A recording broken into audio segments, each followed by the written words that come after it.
Hey everybody, Ben with BRG Music here. I'm going to talk about some more arpeggio shapes. This is going to be based on Neapolitan minor.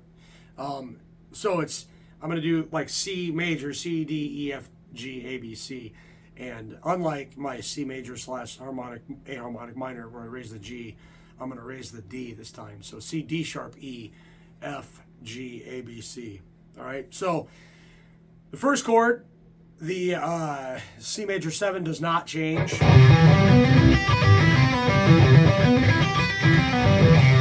Just C, E, G, B, any combination. The second chord is really cool. D sharp, F, A, C. It's like think of it like a couple ways to think of it, really. It's interesting too. It's like a suspended second with a flat 5 and a flat 7. But I kept playing it and I kept wanting to resolve it at the second note. And then I realized it's just an inversion of an F7, which is kind of cool. So it's like this: 6 to 8 on the A string, 7 on the D, 5 to 8 on the G, 6 on the B, 5 to 8 on the E.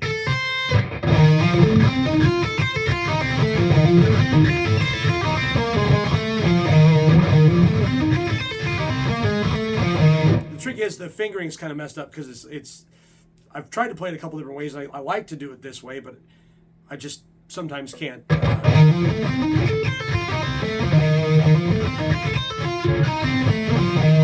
Remember to take my middle finger back to the 7.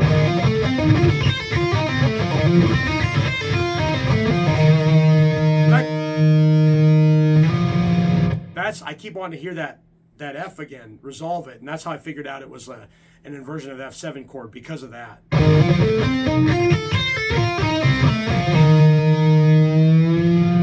You know what? It wants to go there, even though that's not what I'm doing. But if I play it as an F7 chord, you know, it's what it is. Anyhow, moving on. Our next chord is an E minor major 7. So it's I talked about this yesterday. It's the same value we had for the A minor chord in the harmonic minor scale. Basically, you've got D sharp to E as opposed to D to E, like your typical minor 7. A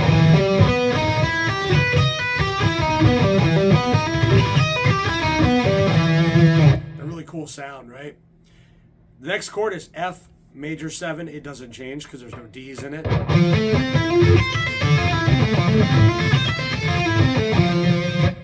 The G is interesting because we have a D in that chord, G, B, D sharp, and then F. And this is kind of like an augmented chord with a flat 7. That I play by going like 10 to 14 on the A, 13 on the D, 10 to 12 on the G, 12 on the B, and then 11 to 13 on the high E.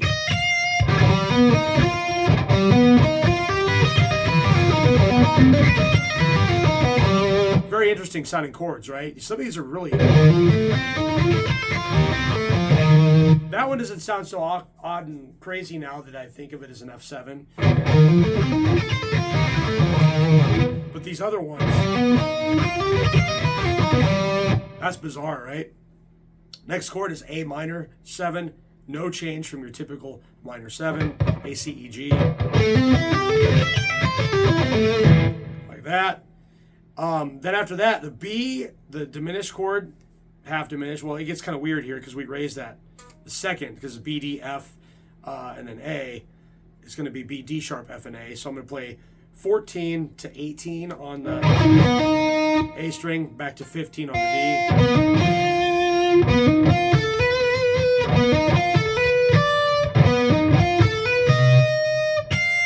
It's weird. So it's 14 to 18, then 15 on the D, then 14 to 16 on the G string, 16 on the B string for the D sharp, and then 13 to 17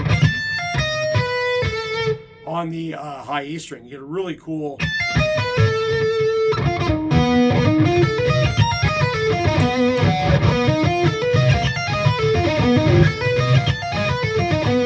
Really sweet kind of chord, right?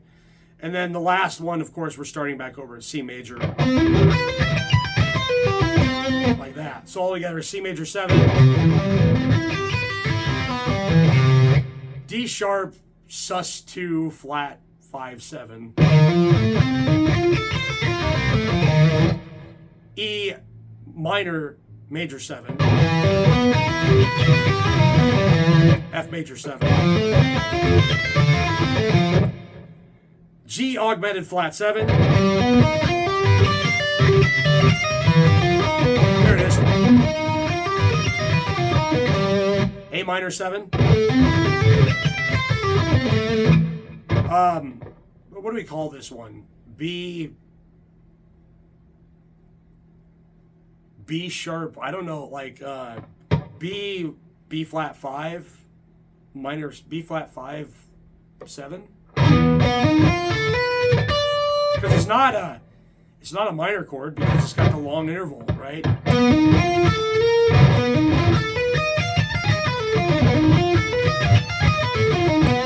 Then back to C major 7. Some really interesting shapes involved there. If ever I get kind of hung up and bored with what I'm playing, all I got to do is look at a different scale, a different pattern, and it opens up these cans of worms, I guess.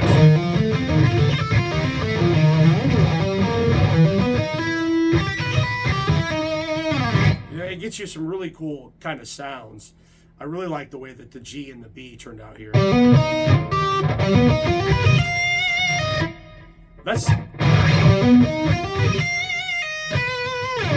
It's really kind of tasty. And then like the B.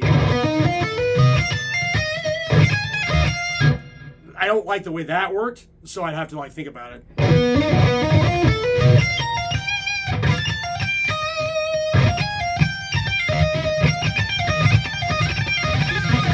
There's some licks there, you know, for sure. But I wanted to share those with you because I was playing this morning and I thought they were really sweet. I'm going to try to get some videos done over the holidays, but we'll see how that pans out. I hope you guys enjoy this video, and I'll see you later.